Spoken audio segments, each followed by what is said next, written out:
Michael, a writer plagued by writer's block, sought solace in solitude. He had been struggling for months, unable to put pen to paper, his mind a barren wasteland devoid of creativity. He craved inspiration, a spark to ignite his stagnant imagination. The city's noise and chaos had drowned out his muse, leaving him desperate for a change of scenery. When he heard whispers of a secluded cabin nestled deep within the woods, he felt a glimmer of hope. This cabin, rumored to be a haven for artists, seemed like the perfect escape. Maybe, just maybe, this was the answer to his prayers. The thought of being surrounded by nature away from distractions filled him with a renewed sense of purpose. He packed his bags, a typewriter and a heart full of anticipation, ready to face the silence of the woods and the blank page. The journey ahead seemed daunting yet thrilling. The drive to the cabin was long, the road winding through dense foliage. Each turn brought him deeper into the heart of the forest, away from civilization. The sunlight struggled to penetrate the thick canopy of leaves, casting long, eerie shadows on the asphalt. The forest seemed alive, whispering secrets he was eager to uncover. As he drove deeper into the woods, Michael felt a shiver run down his spine.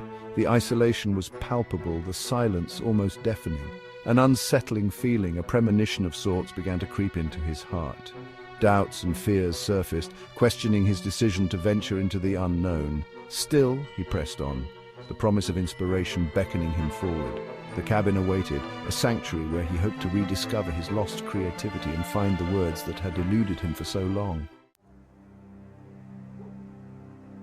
The cabin, nestled amongst towering pines, was a picture of rustic charm. Its wooden walls, weathered by time and elements, spoke of countless stories whispered within. The air hung heavy with the scent of pine needles and damp earth, a fragrance both familiar and unsettling. It was as if the woods themselves were watching, waiting for him to make the first move.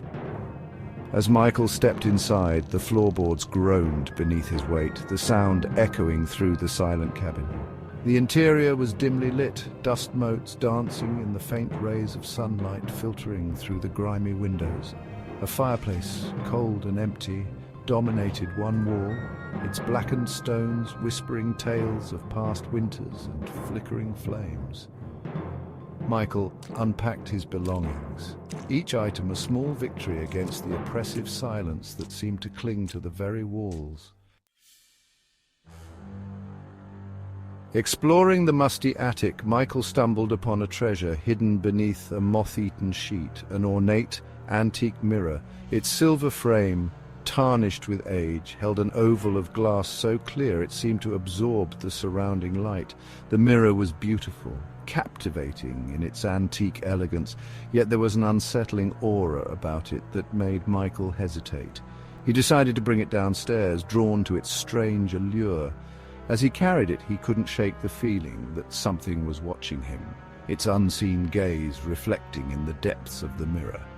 He placed the mirror above the fireplace in the living room, its presence instantly transforming the room.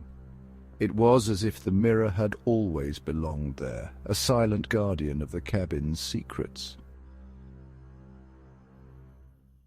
Night came, shrouding the cabin in an unnerving darkness. As Michael sat by the fireplace attempting to write, he heard whispers, soft, indistinct murmurs that seemed to emanate from the mirror.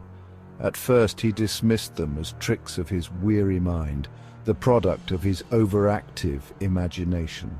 But the whispers persisted, growing louder, more insistent. He saw fleeting shadows dance in the mirror's reflection, dark, shapeless forms that vanished as quickly as they appeared.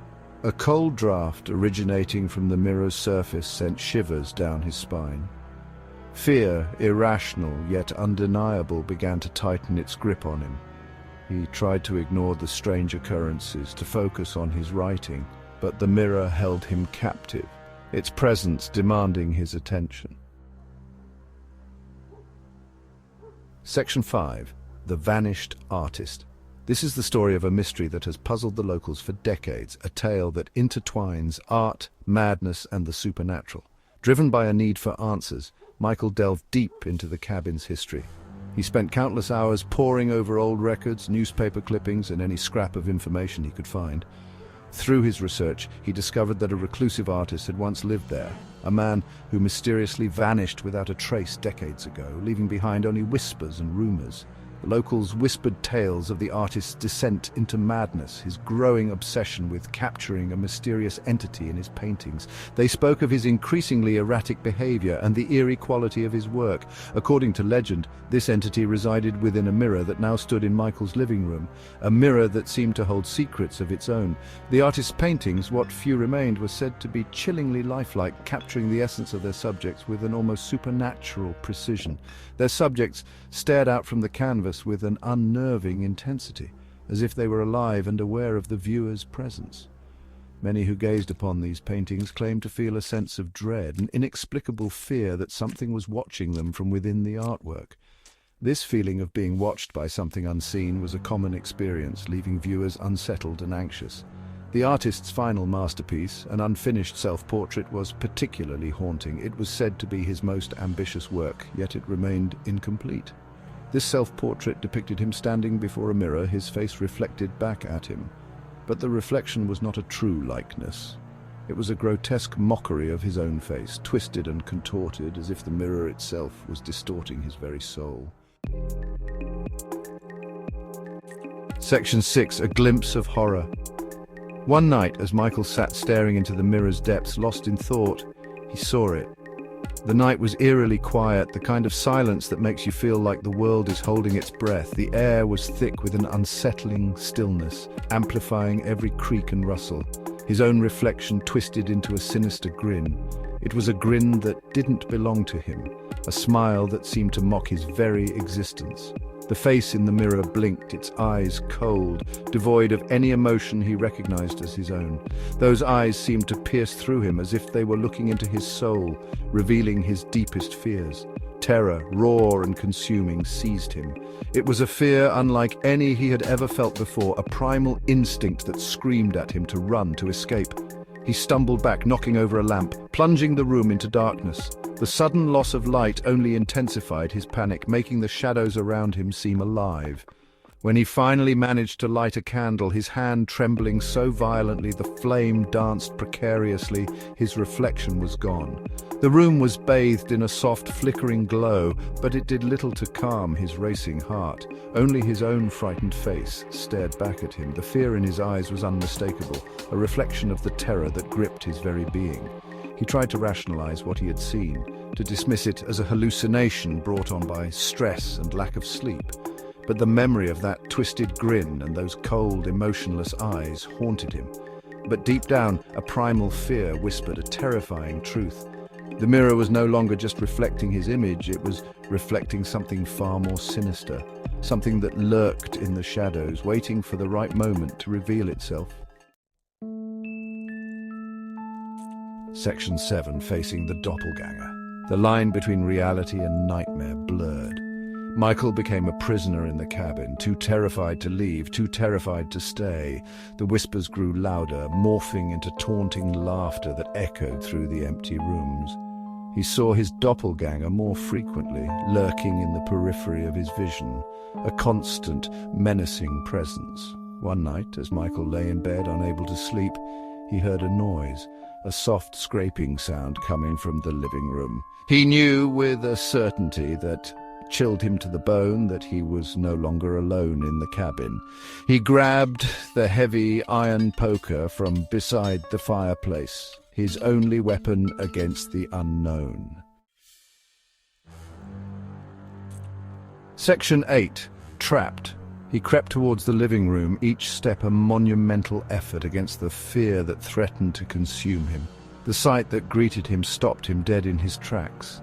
Standing in front of the mirror was his doppelgänger, identical to him in every way except for the cruel smile that twisted its lips. The doppelgänger lunged. Michael, fueled by adrenaline and fear, swung the poker with all his might. It connected with a sickening thud, but instead of solid flesh, his hand met with cold, smooth glass. He had shattered the mirror. Shards of glass rained down on him, but he felt no pain. He was no longer in the cabin. He was standing inside the mirror, trapped in a world of cold, shimmering darkness.